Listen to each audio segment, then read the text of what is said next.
Bop, bop, bop. Welcome to class. Woo! Okay, now we gotta make sure that we can see. We have the dot cam today, folks, which is very nice. We've got the dot cam working up in order, in working order. So, welcome to class. Thank you, folks, for coming. We have a lot of ground to cover, as we always do. Welcome back to my film lecture series of how to write a script. Take out my computer. Oh yeah, take it out, take your notes, get your everything that you situated, that you need squared away. We got a lot to cover. So, last time we were in the script of Talentment. And Talentment is a very good movie script, screenplay that me and my team had worked together on. But I primarily wrote most of it, so I just put my name on there. But of course, you know, when the credits come, we'll put everybody. But for the sake of time, I had to just put my name. Anyway, it don't matter. We got everything good for it. Now let me just double check that we don't have a... okay, no, we don't have a microphone for this class, so I'll have to be very loud so everyone can hear me. Okay, Talentment. So, when we were working on Talentment at our last class, we had covered the last scene, which was George as a leprechaun, when the troubled teen, right, runs in, stolen money into his pockets from the convenience store. What convenience, huh? And let's go ahead, let's put this over here, the ones that we're reading, and put this one right here. There we go. Okay. Woo! All right. And he stole all the money, and there's George sitting in the alleyway, and we have the side by side. It's like, whoa, this is one of those moments where you have the protagonist and the main character right next to each other, which, you know, later that gets cleared up along the way. So the teen attacks brutally, right? He punches George, and George is all, you know, beat up and bloody, and he's laughing softly. Now, our next scene that where we were going to continue off of where we were last time. So there's a single mom. We go back to the single mom who we find out is, unfortunately, she's prostituting herself. Not only because she got herself into a particular situation, but because she needs the money to be able to provide for her children. And so, you know, and then here we go, we have the big city, basically as the, you know, background entity that turns their eye. They turned a blind eye to the crime, to the gang, to the pimp that she is being taken advantage of. So that's what's going on here. Okay, and so there's a soft knock in front of the single mom's apartment, and it's the evening time. Okay, and a soft knock. She steps outside, closing the door behind her quickly. She don't, you know, the kids are behind. She don't want them to see. And you know, here's the pimp. He comes up to her. He says, "You look tired. You know, I'm the only reason you ain't drowning right now. And wear the blue one tonight, right?" So you have this pimp character who we don't have a name yet, but we're thinking it's going to be Rodney. Rodney will be our pimp character, who is taking advantage, who is being bad towards this poor single mother. A very, very bad kind of guy. And so he says, "Wear the blue one tonight." And she nods and he leaves. Right? So boom, boom, there's the scene. You can imagine. This is a beat up apartment. The kids are in the back watching TV, and she hides the fact that she has to sacrifice her body just to provide for her children. So this is a woman who's trying her absolute best in very, very bad circumstances and really wrapped around some bad people. And this is, again, going to resolve later in the story when we see what George does about all of this, when he finds out. So, our next scene is, we go back to Margaret, right? "I'm 78 years old. This is my new morning bakery, and the city is closing it down." Right? Okay, this old lady is distressed. Here comes the city. They want to tear her building down. They want to tear her business. They want to destroy her legacy.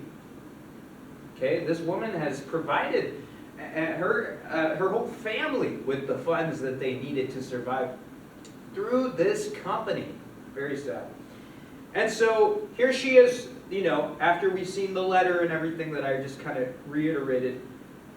We're in the bakery, and here's Margaret.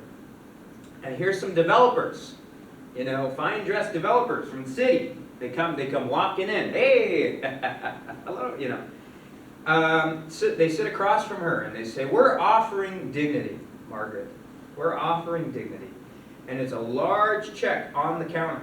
Large check. And on this check is a big number.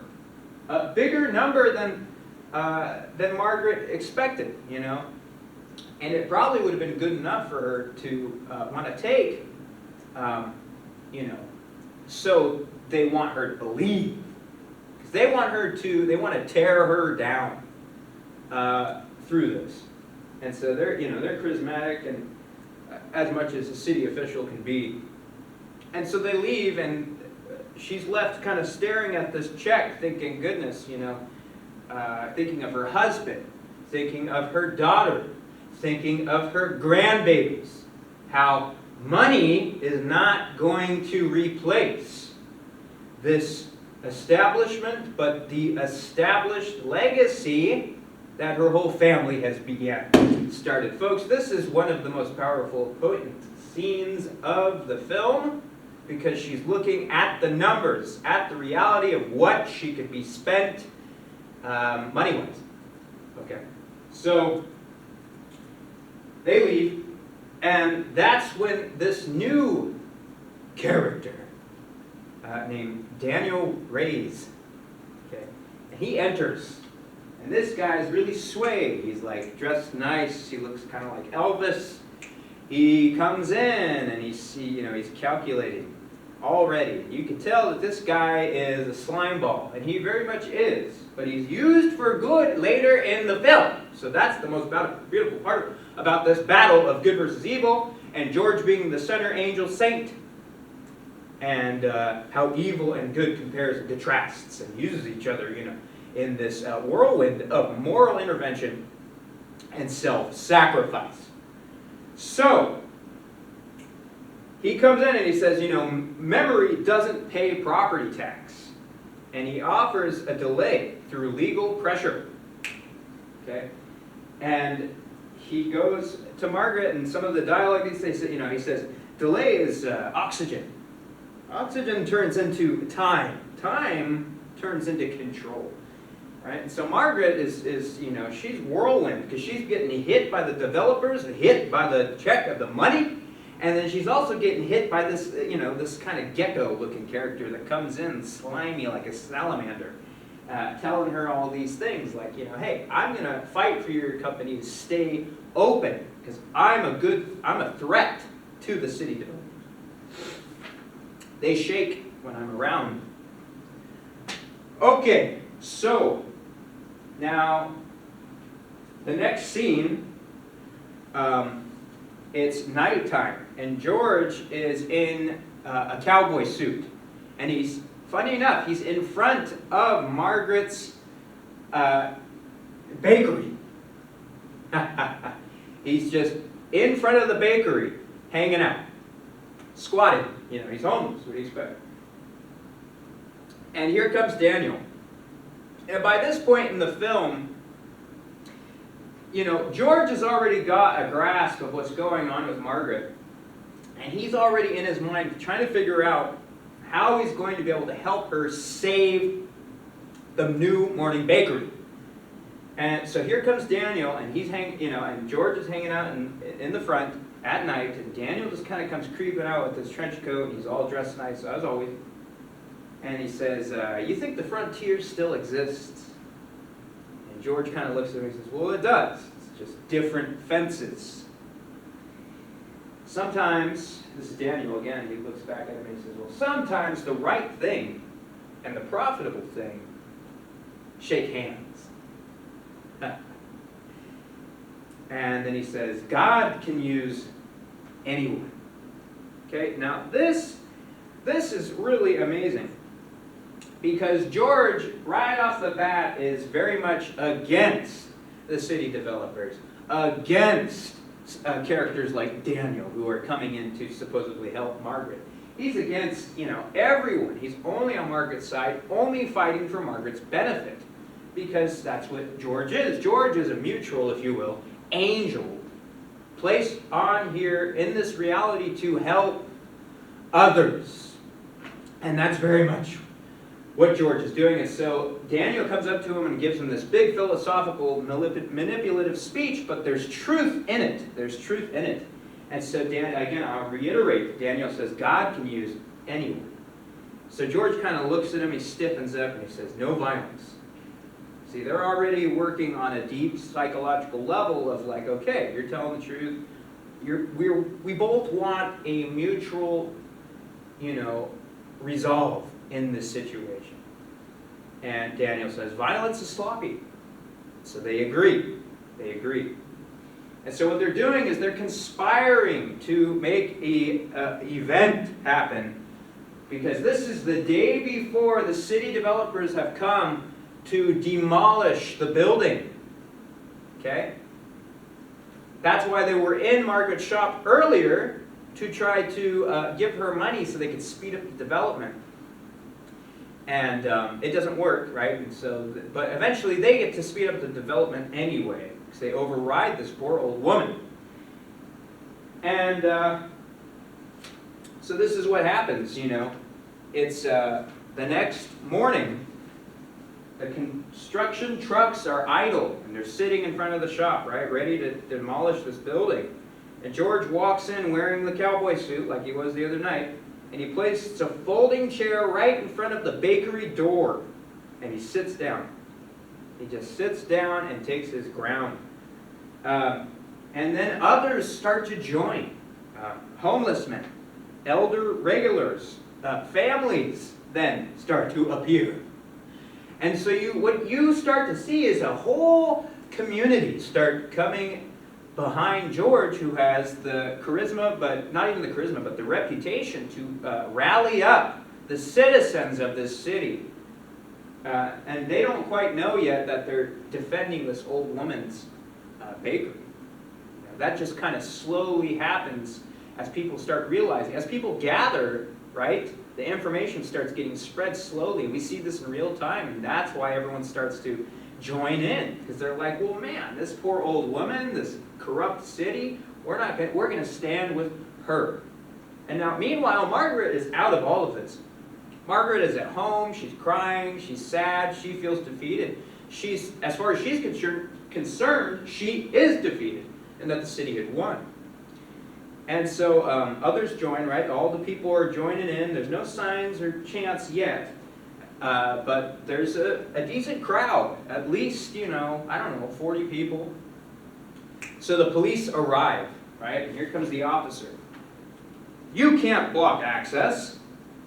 You can't block access here. He's getting pissed. He's like, we're supposed to, because the construction guys are really pissed off, because all these people showed up where they're supposed to work. And so the police show up and he says, you can't block access here. That's when George comes up. He says, oh, we're just having breakfast. Then the news vans pull up, right? So now, by this point, we have 60 people around. And then the news vans come in. We have reporters reporting on Margaret's story. This appears to involve the Ellis Bakery. Margaret Ellis, owned by Margaret Ellis for over 40 years, New Morning Bakery. And her story begins to spread out all over town. And so, meanwhile, you see Daniel watching from across the street smiling, because his plan worked, because he's a crooked businessman, but he knew strategically that by playing the moral high ground this time would therefore give him an advancement later to do bad, basically, right? And so this is a very clever businessman. Think Wall Street. This is how these Wall Street guys are. Very smart. Very smart. And so all the people gather, and the anger of the all that anger shifts towards the city's neglect. So now all these people are standing up together, angry at the city. not only for Margaret's bakery shop, but this opens up other issues of homelessness running rampant all over town. People are pissed, and they demand reform. And this protest is the lighting the way. It's lighting the way for this reform that needs to happen in the city. Very good, very good. And so the machinery of the engines shut off one by one, you know, of the forklifts and everything. And George sits still, hat low, right? Puts his hat down. He's just sitting, you know, he's just sitting there because his plan is working. And the sun rises over the steel, and then silence.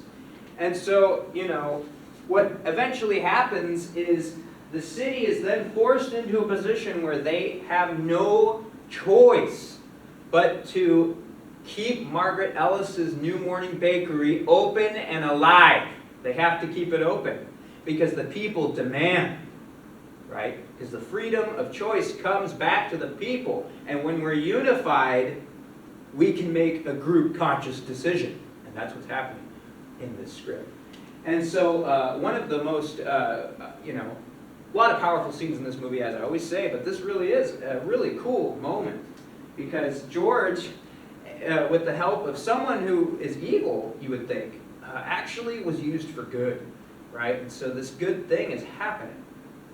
And so, you know, long story short, what's going to happen, and we'll cover more in detail of all this when I get a chance to print it all out and make some edits. But Margaret is going to, A, keep her shop open, and then B, starts the vigilante justice type scene of George finding out about the single mother, excuse me, the single mother and her kids and everything, and the dangerous situation she's in. And then that'll wrap back around to the, you know, the teenager who is a little troublemaker, right? And then George will be able to help him. And so these are the three characters that George is inevitably going to help, and this is the way the story is going to kind of bloom. And so it's a sequence of events that could be called no other than a supernatural intervention created by one man who decided to do the right thing and to do what he could in his power to make it happen. And so this is very much a, you know, one of my students told me when we were going over the script that this is kind of like a superhero movie. You're right. This is very much like a superhero movie, except it's just a little more peaceful in the sense of, you know, justice is not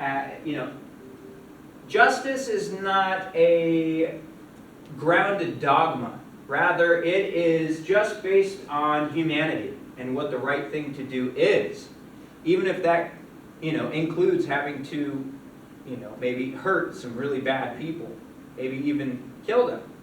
So it's a better way of explaining that, I guess, is this is good versus evil. And sometimes good is called on to destroy evil, to kill evil.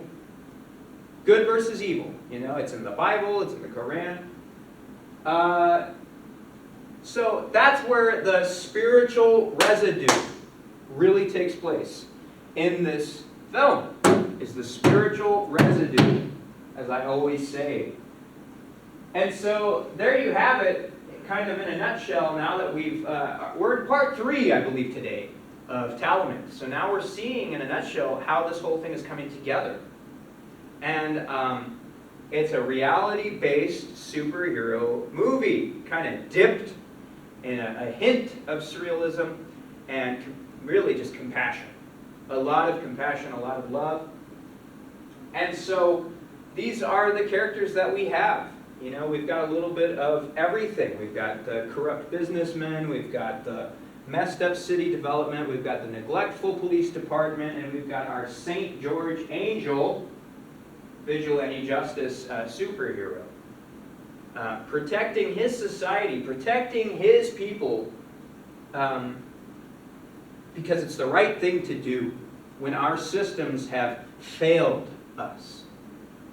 And so that's what makes a very good, you know, superhero script. I guess you could say this is my very first superhero movie, in a way. But we're going to ground it so much in reality that most people will not even understand that it's really a superhero movie. It'll really just look like good human behavior. What we should all be doing for each other as brothers and sisters, and how we should never turn our back on humanity, no matter how hard or no matter how wild or no matter how unstable society pushes us into a position of being.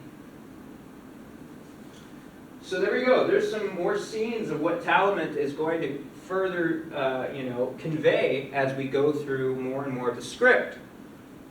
I think it's very, very good to always remember the deeper concepts of a script, especially when it comes to good versus evil, moral, movies, moral dialogue, moral details.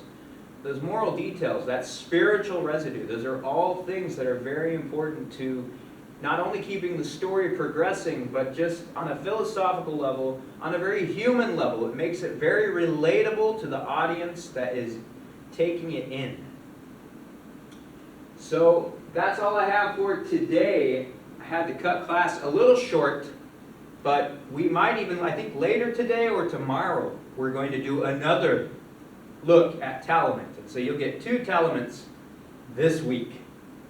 So feel free to check Canvas, and I'll update, what I give you, that we'll have the new scenes up, and we'll go from there. But thank you so much for coming to class, and I will see you either later tonight or tomorrow. Okay, thank you. And I'm looking for a Christian Bible retreat. Oh yeah, no, and this movie is very much a biblical, This movie has what we could be considered a biblical connection. It's this good versus evil. If I were to do the Robert Mitchum, whatchamacallit, and, love and hate, right?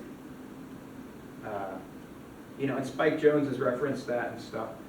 That very much is kind of what's going on in this film too. So that's good. Yeah, research on a Bible. I think that's a great job. Great idea. I